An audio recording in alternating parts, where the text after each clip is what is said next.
1000 வருஷத்தோட ஏக்கம் சம்யுக்தா. பார்த்திபா, நம்ம வந்த வேலை முடிஞ்சது. இனி நாம 2 பேரும் கிளம்பிடுவோம்.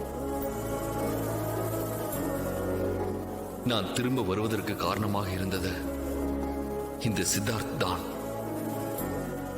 அதனால சித்தார்த்தோட வாழ்க்கைக்கும் அவனையே நம்பியிருக்கிற இந்த ராணியோட வாழ்க்கைக்கும் அவர்களுக்கு உறுதுணையா இருக்கும் பொம்மையோட வாழ்க்கைக்கும் நம்மால் எந்த ஒரு இடையூறும் வந்துடக்கூடாது.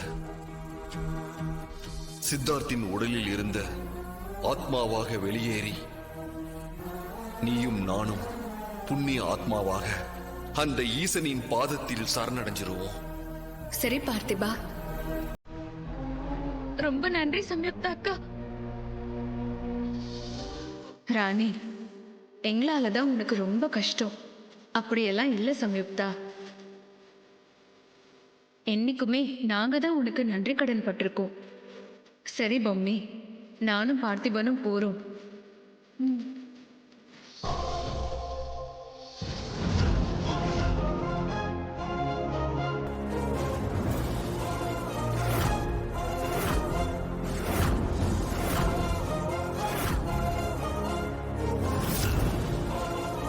ஐயோ டாடி வரா.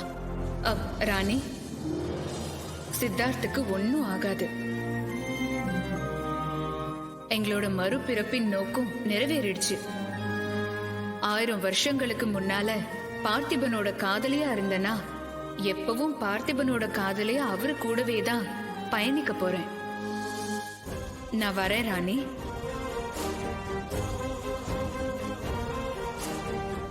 நான் வரேன் பொம்மி.